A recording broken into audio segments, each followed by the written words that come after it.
Right, continuing with volume 5, part 2. Okay, 1 Exodus 37, verse 8. One keruba on this side and one keruba on that side of the beaten work, and the keruba were face to face. They were not separated from the mercy seat, but by the wisdom of the spirit of prophecy, he made the cherubim on its two sides. And the cherubia spread forth their wings with their heads upwards. See?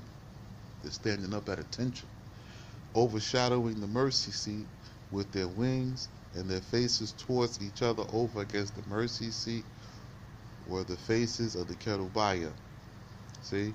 So he made the table of cedar wood, 2 cubits its length, and a cubit its breadth, and a cubit and a half its height. And he covered it with pure gold, and he made for it a golden crown round about. And he made for it a border, its height and a span round about. And he made a crown of gold for the border round about. And he cast for it golden rings, and set rings upon the four corners of its feet.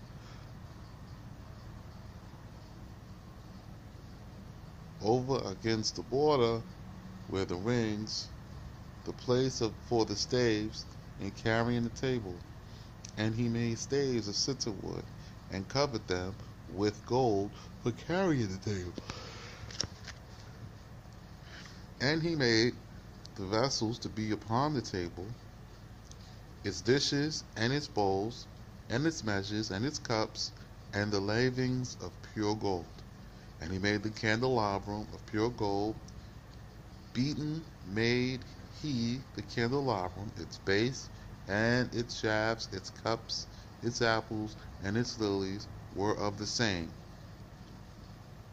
And 6 branches came forth from its sides, 3 branches of the candelabrum on one side, and 3 branches of the candelabrum on the second side. 3 embossed cups with the figurations of one branch, with the apple and lily, and 3 embossed cups from the figurations on the other side of the other branch, with the apple and lily. So the 6 branches which proceeded from the candelabrum. And upon the candelabrum 4 embossed cups with their figurations of apples and lilies. And an apple was under 2 branches of the same, and an apple under 2 branches of the same, and an apple under 2 branches of the same, for the 6 branches that proceeded from it. Their apples and their branches were of the same, all of it one beaten work of pure gold. Of a talent of pure gold he made it, and its vessels. And he made the altar of incense of cedar wood, a cubit its length, and a cubit its breadth, 4 square, and 2 cubits was its height. And its 2 upright horns were of the same. And he overlaid it with pure gold, its tops and its sides round about, and its horns. And he made for it a golden crown round about. And 2 golden rings he made for it under its crown, and its 2 corners upon its 2 sides, to be placed of the staves by which to carry it. And the staves were made of cedar wood, and overlaid with them gold. And he made the sacred oil of anointing, the pure sweet incense, the work of the perfumer.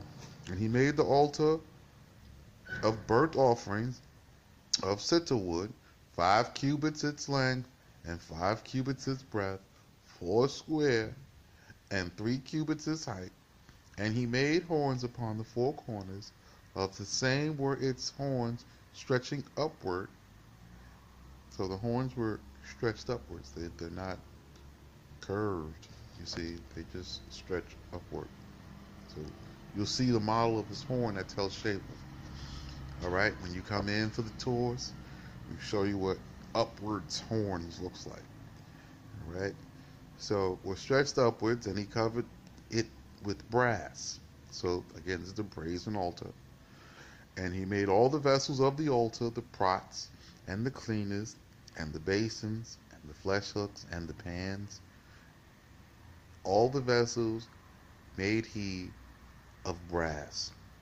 And he made the grate of the altar of brazen network under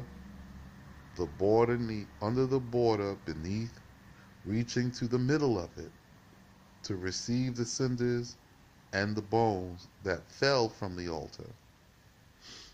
And he cast 4 rings for the 4 corners of the grate of brass to be placed for the staves. And he made the staves of cedar wood and coated them with brass. And he put the staves into the rings upon the sides of the altar to carry it by them, hollow with boards, and filled with earth made he it.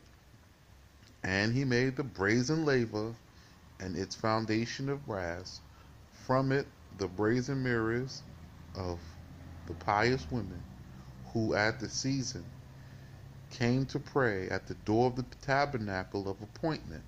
Another tabernacle. This is the tabernacle of appointment. So now we have another tabernacle, and this is where you select leadership based upon lawfulness and study and everything else. Standing with their oblations, giving thanks and confessions, and returning to their husbands, the mothers of righteous children who have been purified from the uncleanness of their blood. So these are the women, they unclean, and they're coming in for their purification rituals, and they're going back home to their husbands, but while they're there, they pray and everything else. So the Most High is still proceeding with the traditions, the customs of the law that were given previously. And he made the court on the southern side. The curtains of the court made he with fine linen, 100 cubits, their pillars and their bases 20 of brass. The hooks of the pillars and their rods were of silver. On the north side 100 cubits, their pillars 20, and their bases 20 of brass.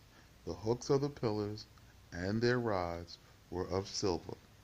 The curtains of the western side 50 cubits, their pillars 10, and their bases 10, and the hooks of the pillars and their rods were of silver.